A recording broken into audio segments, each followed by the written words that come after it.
Please video like and subscribe this channel. The invitation was simple. Attend the Galactic Summit on Virel Prime. Formal attire required. Human envoy presence requested. I had expected the usual protocol: a perfunctory appearance, polite bowing, a few handshakes with alien dignitaries, and then a quick exit back to the safety of my starship. I never imagined that one misstep, one seat chosen without guidance, could forever alter my place in the galaxy. Beginning, the Summit Hall. The Summit Hall was a cathedral of light and metal, its ceilings so high that even the largest starship models could be docked beneath them. Crystalline banners floated in midair, shimmering with the emblems of hundreds of civilizations. Delegates of every imaginable species mingled and whispered, some observing me with curiosity, others with thinly veiled contempt. I was human, fragile by comparison, and yet somehow, the council had demanded my presence. I wandered through the assembly, scanning the tables designated for delegates. They were labeled by planetary affiliation, species rank, and even political influence. I knew my place, or at least, I thought I did. But in the chaos of arrivals, a vacant seat at a long, ornately carved table caught my eye. The table shimmered slightly, embedded with holographic crests I could not identify, yet it was empty and near the center of the hall. Without thinking, I approached and sat down. Almost immediately, the room shifted. Conversations stuttered and died mid-sentence. Heads turned. A hush fell over the delegates. And then, I saw her. The Queen appears. She entered the hall with a presence that made even the tallest alien delegates seem small. The alien queen, ruler of the Virelian Dominion, moved without guards yet commanded absolute attention. Her elongated frame was draped in robes that flowed like liquid crystal, her skin a shifting iridescence of blues and golds, reflecting the light of the summit like a living prism. Her many-layered eyes scanned the room, and then they locked on me. For a heartbeat, the hall seemed suspended in time. I could feel the eyes of hundreds of beings burning into me, yet I could not move. And then her voice cut through the silence. "He belongs to me." The court fell silent. Not a single whisper. Not a single movement. Even the light of the floating banners dimmed as if acknowledging her command. I swallowed hard. Belongs to her? I was just a human. A diplomat, or at least, a technician turned representative at the last minute. Surely, this was some misunderstanding. Yet, the Queen's gaze did not waver. It was a claim, absolute and undeniable. Middle, understanding the claim. The announcement sent shockwaves through the summit. Delegates murmured nervously in their own languages, translating the implications in real time. In Virelian culture, a royal claim was sacred law, binding and recognized across the empire. A declaration like this could elevate a being to a position of influence, or doom them to a life they never chose. I was ushered from the table under the watchful eyes of her courtiers, led to a private chamber where the Queen spoke directly to me. "You do not understand our customs," she said softly, her tone layered with emotion I could not place. "But know this, the claim is not punishment. Nor is it ownership in the way you imagine. It is recognition. You have qualities rare in any species: curiosity, courage, and an unpredicted spark. The throne chose you, and I affirm it." I shook my head, panic rising. "I didn't choose this.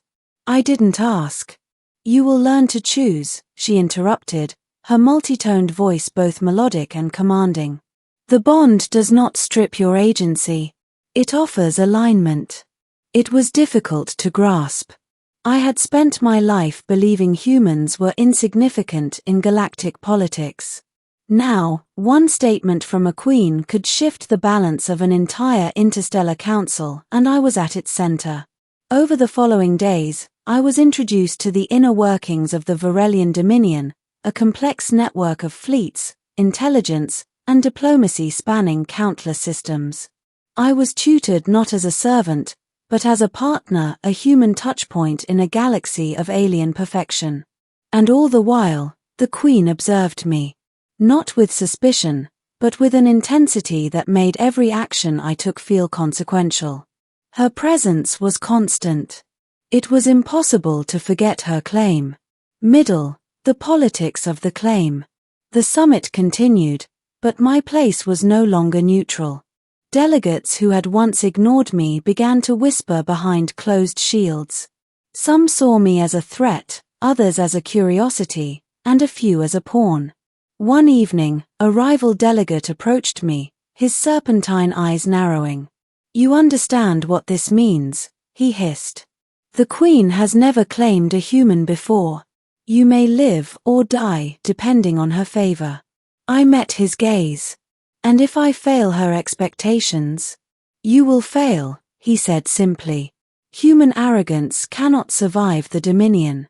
The Queen appeared beside me without warning. "Do not underestimate yourself," she said softly, her gaze scanning the delegate before returning to me. "Nor should you underestimate them. Politics is not about power alone, it is about perception, and you have already altered it." I began to understand. Her claim was not merely ceremonial. It was strategic. She needed me in a position where human perspective, ingenuity, and unpredictability could influence decisions that even centuries of Varelian experience could not. Middle, trials and realizations. Weeks passed. The summit became a crucible of trials. Delegates tested me with riddles of strategy, ethics, and diplomacy. They sought to determine if the Queen had made a mistake, to exploit the human at her side. I failed more than I succeeded. Every misstep was noted. Every hesitation scrutinized. Yet, through every trial, the Queen's support was unwavering. She did not intervene directly, but her presence was enough to tilt the room's dynamics in my favor. One night, in the quiet of my chambers, I asked her, "Why me? I am just human. Fragile. Ineffective compared to your species." She smiled faintly, the iridescence of her skin reflecting starlight. "Fragile is subjective. You survive where others would falter. You adapt where others are rigid. That is why you were chosen. Not because you are perfect, but because you are alive in ways we often forget." Her words sank deep. For the first time in my life, I realized that my very human limitations were a strength in a universe dominated by beings who rarely failed, rarely erred, and rarely felt. Ending. The bond solidified. The climax of the summit came when a coalition of rival empires attempted to challenge the Queen's authority openly. Fleets gathered at the edge of the system, and the hall erupted in fear and debate. The Queen summoned me to her side. "You may leave," she said. "Return to your world, and all this will continue without you." I looked at her, at the delegates whispering behind their masks, at the vast networks of power and intrigue I had barely begun to understand. Freedom was tempting. Escape was possible.